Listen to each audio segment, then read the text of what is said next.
Tu as déjà eu quelqu'un dans ta vie dont tu te disais que sans cette personne tu n'étais rien. Tu as déjà senti que tu préférais te perdre toi-même plutôt que risquer de perdre ce lien. Si oui, alors cette histoire va te piquer un peu, mais elle va aussi te faire du bien. Parce que tu vas peut-être te voir dedans et tu ne pourras plus faire semblant de ne rien savoir. On commence au moment où tout est déjà en train de se casser. Il est tard dans une grande ville et les vitrines sont encore allumées. Sur un trottoir, une jeune femme est assise par terre, avec les genoux serrés contre elle. C'est Lena. Son maquillage a coulé, elle a froid et elle tient son téléphone comme si c'était un masque à oxygène.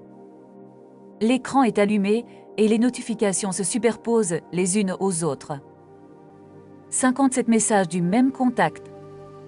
Le prénom s'affiche en haut de l'écran et tu le connais déjà sans la connaître. Meia. Il y a des messages qui disent « Je suis désolé ». Il y a des messages qui disent « Tu peux pas me faire ça ». Il y a des messages qui disent « Tu es la seule que j'ai ». Lena ne répond pas. Elle regarde juste ce petit rectangle de lumière comme si elle devait choisir entre deux douleurs différentes. La douleur d'être seule ou la douleur de se trahir encore une fois. Tu vois le tableau. Maintenant, on rembobine. Quelques mois avant cette nuit, Lena arrive dans cette ville avec une valise, une plante en pot et un nouveau contrat de travail. Elle a décroché un poste en marketing digital dans une grande entreprise et sur le papier, c'est une bonne nouvelle. Dans la réalité, elle passe ses pauses déjeuner à faire défiler son téléphone dans un couloir vide pour ne pas avoir l'air totalement perdue. Elle dit bonjour avec un sourire poli, mais personne ne retient vraiment son prénom. Elle fait bien son travail, elle ne fait pas de bruit, et c'est pour ça qu'on l'oublie. Le soir, quand elle rentre dans son petit studio, elle met une série pour avoir un bruit de fond, et elle se dit que ça va passer. Elle se dit que c'est normal de se sentir seule dans une nouvelle ville. Elle se dit que ça ira mieux quand elle aura des amis. Ce qu'elle ne sait pas, c'est que son futur meilleur ami sera aussi sa prison. Un jour, l'entreprise organise une soirée de lancement pour une campagne. C'est le genre de soirée où tout le monde fait semblant d'être détendu avec un verre à la main, tout en surveillant qui parle avec qui. Lena est près du buffet, parce qu'au moins la nourriture ne juge pas. Et c'est là que Meia entre dans sa vie. Meia, c'est le genre de personne que tu remarques même si tu fais exprès de regarder ailleurs. Elle rit fort, elle parle à tout le monde, elle connaît les prénoms de la moitié de la salle. Elle a un compte très suivi sur les réseaux où elle poste sa vie comme une série. Elle fait de la création de contenu, du conseil en images, des collaborations avec des marques et un peu de magie sociale. Elle voit Lena seule près du buffet et elle s'approche comme si c'était la chose la plus naturelle du monde. Tu bosses ici toi aussi? Je t'ai jamais vu à la machine à café. Lena sursaute presque parce qu'on ne l'aborde pas souvent comme ça. Oui, je suis arrivée il y a 3 semaines, je suis dans l'équipe marketing. Meia la regarde avec attention, comme si elle venait de trouver un objet rare. 3 semaines et personne ne t'a embarqué pour une vraie soirée ici, c'est un scandale. Elle rit et Lena rit aussi, parce que c'est plus simple que de dire qu'elle rentre seule tous les soirs. Meia la présente à 2 collègues, puis à 4, puis à 10. Elle la mentionne sur une photo de groupe avec une légende qui dit nouvelle pépite dans l'équipe. Pour Lena, c'est comme une lumière qui s'allume d'un coup dans une pièce où elle avait appris à marcher dans le noir. Sur le chemin du retour, elle regarde encore la story où on voit son visage en arrière-plan. Elle n'est pas au centre de l'image, mais pour une fois elle est dedans. Cette nuit-là, elle dort un peu mieux. Les jours suivants, Meia continue de l'inclure un peu partout. Pause café, déjeuner en équipe, discussions improvisées près des écrans. Elle pose des questions sur la vie de Lena, sur son ancien job, sur la ville d'où elle vient. Elle écoute avec un intérêt qui semble total, et Lena n'a pas l'habitude. Elle a l'impression d'être enfin vue. Le narrateur méchant que je suis pourrait déjà mettre un panneau attention, mais à ce moment-là Lena ne voit aucune alerte. Elle voit juste une femme brillante qui l'a choisie. Un soir, Meia lui propose un verre après le travail. Viens, ce soir, il y a un bar que j'adore. Tu ne peux pas continuer à découvrir la ville avec des pattes devant ton écran. Lena hésite un peu, parce qu'elle est fatiguée, mais la peur de perdre cette invitation est plus forte que la fatigue. D'accord, on y va. Le bar est bruyant, vivant, rempli de gens qui semblent n'avoir aucun doute sur leur place dans le monde. Meia parle à tout le monde, et pourtant elle revient toujours vers Lena. Elle lui présente des amis, des connaissances, un photographe, un chef de projet, un musicien qui veut percer. Elle raconte déjà des blagues sur leur soi-disant duo. Elle, c'est ma nouvelle alliée si je disparais un jour. C'est elle qui sait tout. Tout le monde rit, et Lena aussi. Elle se dit que c'est peut-être ça, une vraie rencontre. Cette nuit-là, Lena rentre chez elle avec des photos, des messages et une nouvelle sensation. Elle se sent reliée à quelqu'un. Tu connais ce sentiment-là? C'est doux, presque dangereux, tellement c'est agréable. Au début, leur amitié ressemble à un cadeau sans condition. Meia invite Lena à des brunchs, à des vernissages, à des raftworks. Elles postent des stories où elles apparaissent toutes les deux avec des filtres doux et des légendes du genre meilleure équipe ou mon humaine préférée. Les collègues commencent à dire qu'elles sont inséparables. On les voit ensemble à la machine à café, au déjeuner et en réunion. Pour Lena, c'est une période euphorique. Elle se sent enfin intégrée dans la ville et au travail. Quand elle raconte sa journée à sa famille, au téléphone, elle prononce souvent le prénom de Meia. Elle dit qu'elle l'a aidée, qu'elle l'a défendue, qu'elle l'a invitée. Tu remarques peut-être le détail qui commence à gratter. Toutes les phrases tournent autour de ce que Meia lui donne. Et très vite vient ce qui est attendu en retour. La première fois que ça dérape un peu, c'est un vendredi soir. Lena a promis à une collègue de sortir avec elle pour une petite soirée calme. 1 heure avant, Meia envoie un message. Je viens de me disputer avec mon ex. Je me sens super mal. Tu peux passer chez moi? J'ai besoin de toi. Lena lit le message et son ventre se serre. Elle veut respecter ce qu'elle a prévu, mais elle a peur de décevoir Meia. Elle imagine déjà le ton blessé, les silences après. Alors, elle annule l'autre sortie. Désolée, je suis crevée, je pense que je vais rentrer. Et elle prend le métro pour aller chez Meia. Quand elle arrive, Meia raconte sa dispute en détail. Elle pleure un peu, puis elle rit, puis elle se filme pour une story sur le thème soirée et tristesse, mais avec la meilleure personne à mes côtés. Lena apparaît à côté en arrière-plan avec un mug à la main. On dirait une scène d'amitié parfaite. Sauf que Lena est déjà en train d'apprendre une leçon silencieuse. Sa présence doit être disponible à la demande. Les semaines passent et ce schéma se répète souvent. Dès que Lena projette quelque chose pour elle-même, un cours, une sortie, une rencontre, Meia a une urgence émotionnelle. Elle ne dit jamais « tu n'as pas le droit de sortir sans moi ». Elle dit juste « je pensais que je pouvais compter sur toi, je croyais que tu étais différente des autres ». Tu vois le piège. Ce n'est pas un ordre, c'est une culpabilité emballée comme une confidence. Et ça marche très bien sur quelqu'un qui a peur d'être abandonné. Lena commence à organiser sa vie en fonction du calendrier émotionnel de Meia. Quand son téléphone vibre, elle vérifie souvent si ce n'est pas un message d'elle. Si Meia est de bonne humeur, la journée de Lena est légère. Si Meia est froide ou distante, Lena se sent coupable, même si elle ne sait pas pourquoi. Petit à petit, la frontière entre la tristesse de Meia et la responsabilité de Lena disparaît. Les autres relations de Lena en paient le prix. Une fois, un collègue l'invite à un concert. Ce serait sympa, on pourrait y aller à plusieurs. Lena accepte au début. Puis, Meia réagit. Oui, je ne sens pas, il profite toujours des autres. Je ne voudrais pas qu'on te fasse du mal. Lena entend dans cette phrase un souci protecteur. En réalité, c'est surtout une façon de garder le contrôle sur son cercle. Lena décline donc l'invitation.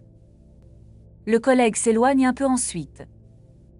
Une autre fois, c'est une opportunité professionnelle qui se présente. Son manager lui propose une mission plus importante, avec plus de responsabilités et plus d'autonomie. Cela veut dire plus de réunions avec d'autres équipes, plus de temps sans Meia à côté. Lena en parle le soir. On m'a proposé un nouveau projet. Ce serait une belle évolution pour moi. Meia sourit, mais ses yeux se durcissent légèrement. C'est bien, mais tu penses que tu vas gérer toute ta pression, tu as tendance à t'épuiser vite, je m'inquiète. Puis, elle ajoute une petite phrase en apparence anodine. Et puis on se verrait beaucoup moins, tu serais tout le temps en réunion avec d'autres gens. Lena entend autre chose dessous. Elle entend tu t'éloignes, tu me laisses. Elle sent la peur monter. Quelques jours plus tard, elle refuse la proposition de son manager.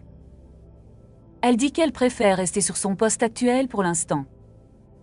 Quand elle l'annonce à Meia, celle-ci la serre dans ses bras avec un grand sourire. Je savais que tu avais un grand cœur, tu n'es pas comme tous ces gens qui ne pensent qu'à leur carrière. Tu vois le genre de récompense. On appelle ça un renforcement. À chaque sacrifice de Lena, Meia offre une dose de reconnaissance. Et plus Lena renonce à sa propre vie, plus elle a l'impression de mériter cette présence. Maintenant, viens, on parle des blagues. Parce que souvent, la violence commence avec une vanne qui a du succès. Un jour, Meia publie une vidéo courte. On les voit toutes les deux dans un café. Meia filme Lena, qui hésite devant le comptoir. Voilà ma pote qui panique pour commander un simple café, on prend des paris, elle va changer d'avis combien de fois. Les abonnés adorent. Ils commentent qu'elle est trop touchante, qu'elle leur ressemble, qu'ils l'adorent. Lena regarde la vidéo avec un sourire un peu crispé. Elle se sent un peu exposée, mais elle ne veut pas faire d'histoire. Quand elle tente de dire qu'elle est gênée, Meia répond vite. Mais c'est rien, tout le monde se reconnaît en toi, tu les rassures, tu es adorable. Puis elle lui offre un cadeau, un petit sac, une bougie parfumée, un truc joli. Et Lena range son malaise dans un coin. La mécanique est toujours la même. Une petite humiliation. Une grosse dose d'affection derrière. Et si Lena réagit, on lui explique qu'elle exagère, qu'elle ne comprend pas l'humour, qu'elle devrait se détendre. Au fil du temps, la chaîne de Meia commence même à intégrer Lena comme personnage récurrent. Il y a la catégorie la meilleure amie timide. Les gens demandent si elle est célibataire, d'où elle vient, ce qu'elle fait. Lena ne l'a jamais vraiment choisie. Elle est devenue le décor humain d'une autre vie. Pourtant, elle s'accroche, parce qu'elle a peur de ce qui reste si elle enlève Meia de l'équation. Tu connais peut-être cette peur-là. Quand on construit tout autour d'une seule personne, le vide autour fait peur. Plus on avance, plus les crises deviennent fréquentes. Parfois, Meia ne répond pas pendant une journée entière. Lena se met à tourner en rond. Elle se demande si elle a dit quelque chose de mal, si elle a raté un signe. Quand enfin Meia reparaît, elle raconte une grosse journée, un drame, un souci. Pardon, je suis dans un trou noir en ce moment, j'ai du mal à respirer. Lena se sent coupable d'avoir pensé à elle-même pendant ces quelques heures. Elle renforce sa loyauté pour se faire pardonner. Elle offre encore plus de temps, encore plus d'écoute. De l'extérieur, on dirait une amitié fusionnelle. De l'intérieur, c'est une sorte de contrat invisible. Et c'est là que se prépare la scène qui va tout casser. L'entreprise de Meia organise une grosse soirée de lancement pour un projet sur lequel elle travaille depuis longtemps. Il y aura des partenaires, des influenceurs, des clients importants. Meia est nerveux et excité. Lena l'aide à préparer les visuels, les textes, les détails. Elle passe même une partie de ses soirées à corriger des choses qui ne font pas partie de son travail officiel. Meia répète souvent sans toi, je n'y arriverai pas. Lena prend cette phrase au sérieux. Elle s'accroche encore plus. Le soir de l'événement, la salle est pleine. Musique, lumière, verre de vin, sourire poli. Meia se déplace de groupe en groupe et Lena la suit comme une ombre efficace. Elle ajuste un micro, elle vérifie une présentation, Elle répond à un message pour elle. À un moment, Meya vient près du bar avec un petit groupe de gens plutôt importants. Elle a déjà bu plusieurs verres. Tout le monde parle fort et cherche l'anecdote qui va faire rire. Meya cherche une histoire marquante. Ses yeux se posent sur Lena. Et elle lâche quelque chose que Lena ne lui avait confié que dans une nuit de larmes. Vous savez qu'elle a passé un soir entier à faire semblant de téléphoner sur un banc pour que personne ne voie qu'elle n'avait personne à rejoindre. Le petit groupe explose de rire, surpris par le contraste entre cette histoire et l'image de Lena ce soir-là. Lena se fige. Ce secret-là, c'était une des périodes les plus solitaires de sa vie. Elle l'avait raconté à Meya en pensant être en sécurité. Maintenant, c'est un numéro de stand-up. Meya ajoute une phrase.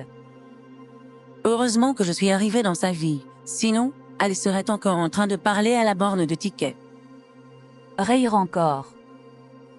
On tape sur l'épaule de Lena en disant qu'elle est trop touchante. Elle essaie de sourire, mais elle sent ses jambes molles. C'est le moment où son cerveau comprend quelque chose que son cœur refusait de voir. Elle n'est pas la personne de confiance. Elle est le matériau. Elle s'éloigne sans faire de scène parce que ce n'est pas son style. Elle sort de la salle, la musique devient un bruit lointain. Elle descend les marches, elle se retrouve sur ce fameux trottoir de la première scène. Elle s'assoit parce que rester debout lui demande trop d'efforts. Ses mains tremblent et les larmes commencent à sortir. Elle se revoit sur ce banc dans sa ville d'avant, en train de faire semblant de téléphoner pour cacher sa solitude. Elle réalise qu'elle est de nouveau dans une scène où elle fait semblant. Sauf que cette fois, la personne qu'elle laissait entrer dans sa ville est exposée devant une salle entière. C'est à ce moment-là que les messages commencent à arriver. Meya a remarqué son absence. Tu es où? Tout le monde te cherche. Puis, très vite. Si tu pars comme ça, je ne vais pas bien le supporter. Après ça. Tu sais que je ne tiens plus très bien depuis des mois, tu peux pas faire ça. Les messages se succèdent, entre excuses et menaces affectives. Lena les lit un par un. Elle se sent encore programmée pour répondre, pour courir, pour s'excuser. Mais quelque chose en elle résiste. Elle se demande une question simple et brutale. Est-ce que cette personne me protège ou est-ce qu'elle me consomme? Et si tu as déjà été dans ce genre d'histoire, tu sais que cette question-là fait plus mal qu'une insulte. Lena ouvre la zone de saisie pour répondre. Sa main reste suspendue. Au lieu d'écrire à Meya, elle ouvre une autre application. Elle ouvre une note vide. Elle commence à raconter une histoire. Elle ne met pas son prénom. Elle écrit qu'il y a une fille qui a tellement peur de la solitude qu'elle accepte de devenir un personnage dans la vie de quelqu'un d'autre. Elle décrit la fille qui annule ses projets pour calmer les crises de l'autre. Elle décrit les petites blagues qui piquent, les cadeaux qui pensent et silences qui punissent. Elle décrit le moment où cette fille entend son secret le plus honteux transformé en spectacle. Plus elle écrit, plus elle sent que quelque chose se remet à sa place. Les souvenirs qui tournaient en boucle prennent une forme plus nette. L'histoire n'est plus juste de la douleur, c'est aussi un constat. Elle finit sa note par une phrase qu'elle n'aurait jamais osé se dire à voix haute. Elle écrit « Je crois que ce n'est pas de l'amitié quand je dois m'abandonner moi-même pour ne pas être abandonnée ». Pendant ce temps, les messages de Meya continuent d'arriver. Certains sont dramatiques. Je ne comprends pas comment tu peux me laisser dans cet état le soir le plus important de ma vie. D'autres sont agressifs. En fait, tu es comme tous les autres, tu profites de moi quand ça t'arrange. D'autres reviennent à la supplication. Réponds, je t'en prie, dis-moi au moins où tu es. Avant, Lena aurait cédé au 4e ou au 5e message. Elle se serait excusée, elle aurait dit qu'elle avait exagéré.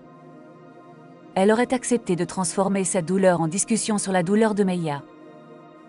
Cette fois, elle fait un geste très simple. Elle verrouille l'écran.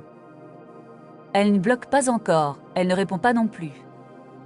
Elle garde la possibilité de choisir plus tard. Pour l'instant, elle a besoin de rentrer chez elle seule, sans se justifier. Les jours qui suivent ne sont pas magiques. Ce n'est pas un film où tout s'arrange d'un coup, parce qu'elle a une révélation sur un trottoir. Lena ressent un manque physique. Elle attrape son téléphone parfois par réflexe.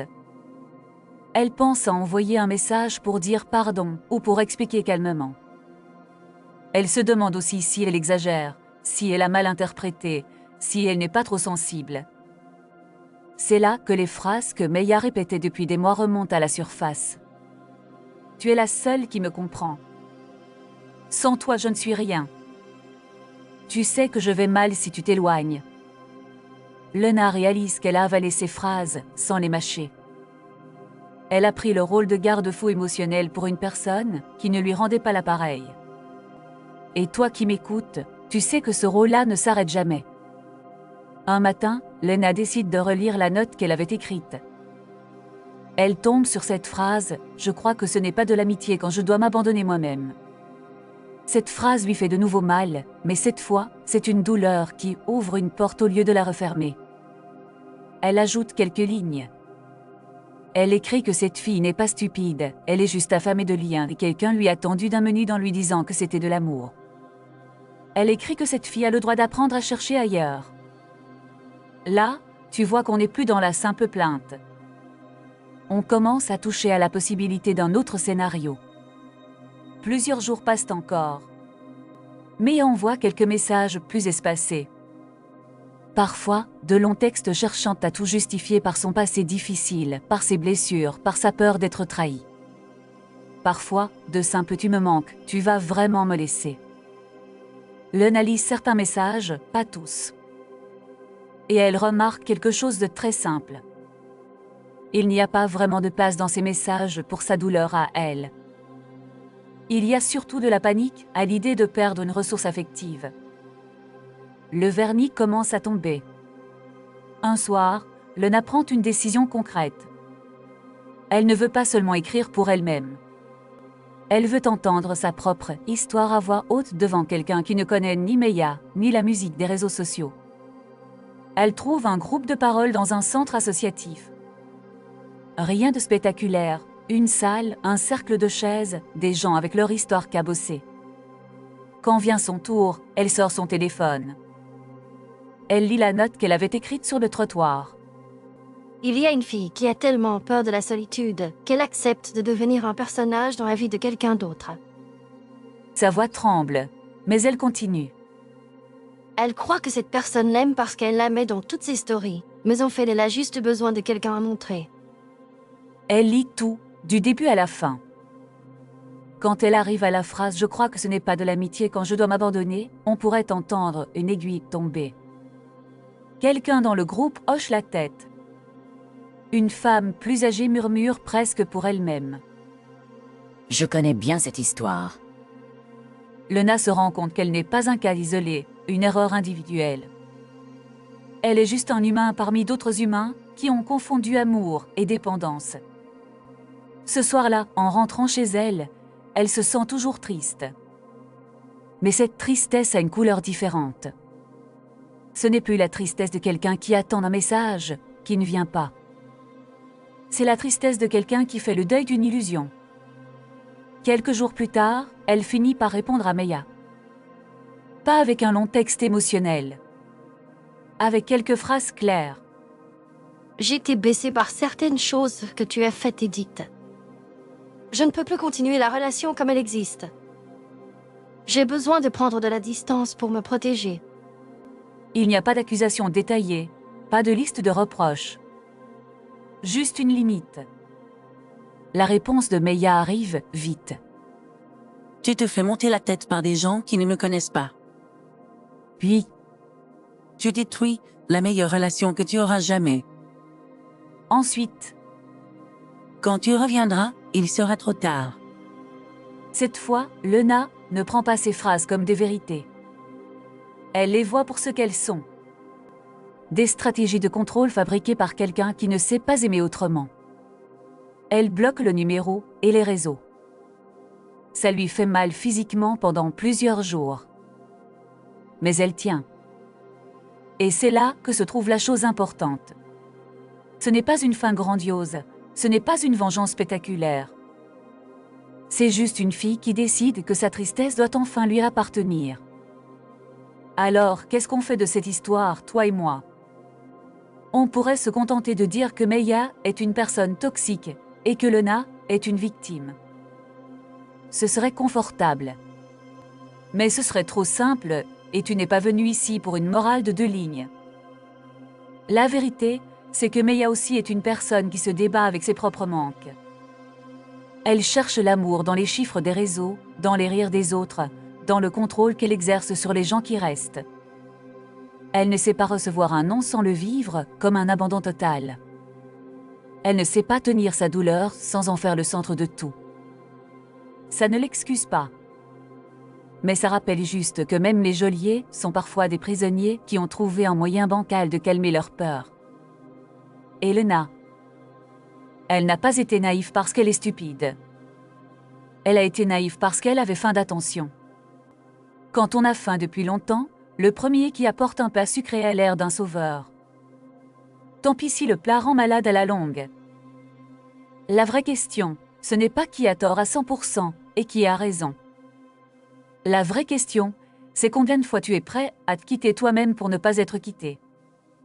Si tu écoutes ça et que tu penses à quelqu'un dans ta vie, à une personne qui décide de ton humeur selon la façon dont elle te parle, à une personne pour qui tu annules des choses importantes pour toi, à une personne qui plaisante souvent sur tes faiblesses en disant que c'est affectueux, à une personne qui t'explique que sans toi, elle ne survivra pas. Alors, peut-être que l'histoire de Lena vient de mettre un mot sur quelque chose que tu sentais déjà. Ce mot, ce n'est pas amour. Ce mot, c'est dépendance. La différence entre les deux tient dans une phrase simple. L'amour t'agrandit, même quand c'est compliqué. La dépendance te rétrécit, même quand ça a l'air intense. L'amour peut faire mal parfois, mais il ne te demande pas de brûler ce que tu es pour rester. La dépendance te dit que tu n'es rien sans l'autre. Alors oui, quitter une relation où tu t'es perdu, ça fait très mal. Ça donne l'impression de sauter dans le vide, sans parachute. Mais rester là à répéter le même cycle fait aussi mal. Simplement, c'est une douleur que tu connais déjà. Et le cerveau aime bien ce qu'il connaît, même si ça fait mal. La petite graine d'or dans tout ce fumier, c'est ça. Tu peux décider que ta tristesse serve à quelque chose. Tu peux décider qu'elle devienne un signal, et pas juste un bruit de fond. Tu peux décider qu'au lieu de faire semblant au téléphone, sur un banc, tu vas prendre ta solitude par la main et lui parler vraiment. Peut-être que, comme Lena, tu vas écrire ton histoire comme si c'était celle de quelqu'un d'autre. Peut-être que tu vas la lire à voix haute à une personne de confiance ou dans un coin tranquille. Et peut-être qu'en entendant tes propres mots, tu vas comprendre que tu mérites mieux qu'une vie où tu es un simple personnage de décoration. Voilà pour l'histoire d'aujourd'hui. Si tu es resté jusqu'ici, merci beaucoup d'avoir écouté jusqu'au bout. Ça veut dire que quelque part, cette histoire de dépendance déguisée en meilleure amitié a touché quelque chose en toi. Si tu veux soutenir cette chaîne, n'oublie pas de mettre un pouce bleu, de t'abonner et de laisser un commentaire. Tu peux me dire, par exemple, si tu t'es reconnu dans certains moments ou si tu connais quelqu'un qui vit ce genre de relation. Si tu as envie d'aller plus loin, tu peux aussi faire un don à la chaîne. Il y a un code que tu peux scanner en bas à droite de la vidéo ou un lien dans la description dessous. Ça m'aide à continuer à te raconter ces histoires tordues avec un peu de vérité cachée dedans. Dans la description, tu trouveras aussi des liens vers d'autres séries de ce projet, avec des histoires très différentes, mais toujours sur les mêmes thèmes humains. Jalousie, pouvoir, famille, secret, on explore tout ça dans d'autres formats. Je ne te dis pas ce qui t'attend, je te laisse la surprise si tu as envie de te perdre encore un peu dans ce petit univers. Merci encore d'avoir passé ce moment avec moi et avec Lena. Prends soin de toi, prends soin de tes limites et surveille les relations qui te demandent de disparaître pour exister. On se retrouve dans la prochaine histoire sur Or et Épine. À très vite.